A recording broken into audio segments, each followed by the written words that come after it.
Finally আমার noodles রান্না করা সকল মশলা এই জায়গায় রেডি হয়ে গেল, দেখতেই পাচ্ছ। আর একটা বাটির মধ্যে ডিম রাখছি, আর ওই জায়গায় দেখতে পাচ্ছ মশলাগুলো অনেক সুন্দর করে বেটে নিছি। ওই জায়গা থেকে মশলা দিয়ে তারপর কিন্তু নুডলসটা রান্না করব। ফাইনালি আমার নুডলসের সব মশলা কিন্তু রেডি হয়ে গেছে, আর এখন কিন্তু নুডলসগুলো দিয়ে দিব ওই যে পাতিলার মধ্যে।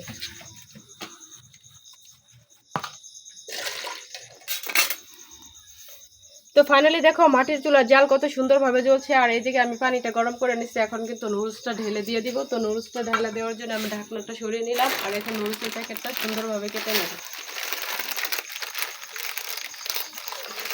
গাইস, নুডলস রান্না করতেছি 1 কেজি বড় প্যাকেট। দেখো এখন খুলে নিচ্ছি, আর হাতটা ময়সা নেই একটু, দেখতে পাচ্ছ। এখন কিন্তু নুডলসগুলো একদম বের করে করে তারপর ভেঙে ভেঙে দিয়ে দিব। দেখো পাতিলার মধ্যে, আর এগুলো কিন্তু অনেক লম্বা লম্বা হয়, সেজন্য আমি একটু ভাঙিয়ে দিতেছি। এই দেখো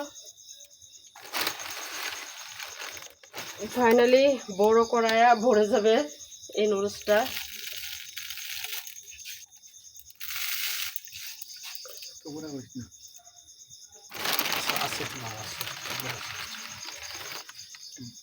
তোমাকে যত দেখি নতুন লাগে, কামনার আগুন শুধু বুকে জাগে।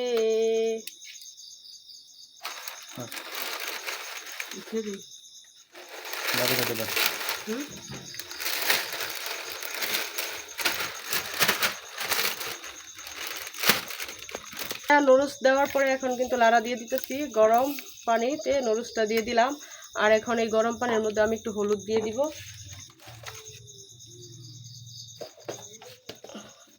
দেখো গরম পানির মধ্যে একটু হলুদের গুঁড়া দিয়ে দিব, আর এই হলুদ গুঁড়াটা দিয়া লাড়া দিয়ে দিলে তাইলে দেখবা নুডলসটাও সিদ্ধ হয়ে যাবে, আর এই হলুদটা কিন্তু নুডলসে ভরে যাবে। আর তেলের মধ্যে দিয়া বেশি লাড়াচাড়া ঝামেলা করতে হবে না, আর অল্প একটু হলুদ লাগবে।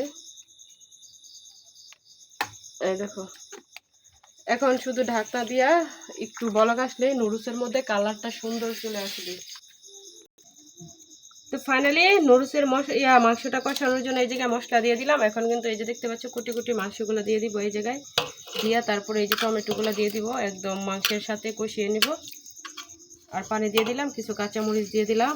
এখন একটু হলুদের গুঁড়া একটু মরিচের গুঁড়া দিয়ে তারপরে কিন্তু চুলায় বসিয়ে দেব। দেখতে পাচ্ছ দিয়ে দিচ্ছি একটু হলুদের গুঁড়া,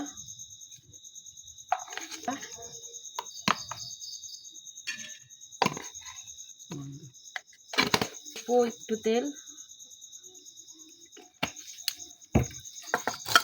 এখন ভালোভাবে একটু মাখিয়ে নিলাম।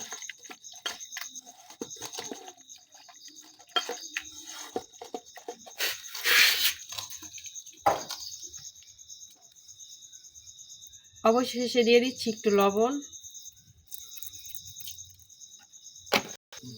ফাইনালি নুডলসটা বলক বলক আসার ভাব, তো আমি ছেড়ে নিয়ে একটু লাড়া দিয়ে দিব, আর লাড়া দিয়ে দেখবো হলুদের কালারটা কেমন হয়েছে। এই দেখো অলরেডি আমার নুডলসের মধ্যে হলুদের কালারটা কিন্তু বসে গেছে।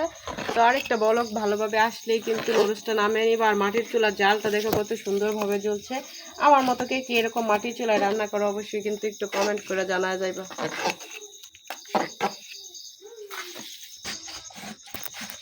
তো নুডলসটা ঢালার জন্য জালিটা ভালোভাবে ধুয়ে নিচ্ছি। এই দেখো ধুয়ে তারপর কিন্তু এটার মধ্যে নুডলস দিব। আর ছোট জালি নুডলসের যেগুলো, এটার মধ্যে এতগুলি নুডলস কাটবো না, তাই বড় একটা ঝুড়ি নিচ্ছি।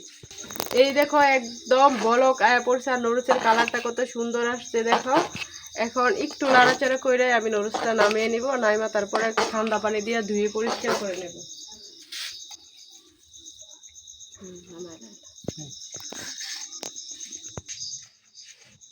তো এই দেখো ফাইনালি পাতিলাটা নামায় নিলাম, আর মাংসের পাতিলাটা বসাই দিই। এই দেখো মাংসের পাতিলাটা বসাই দিচ্ছি।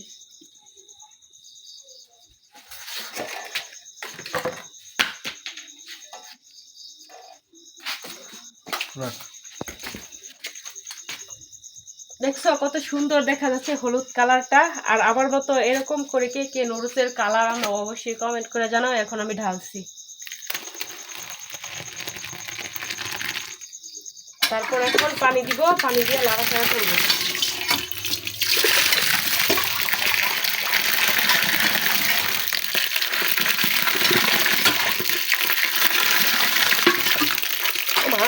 এত বড়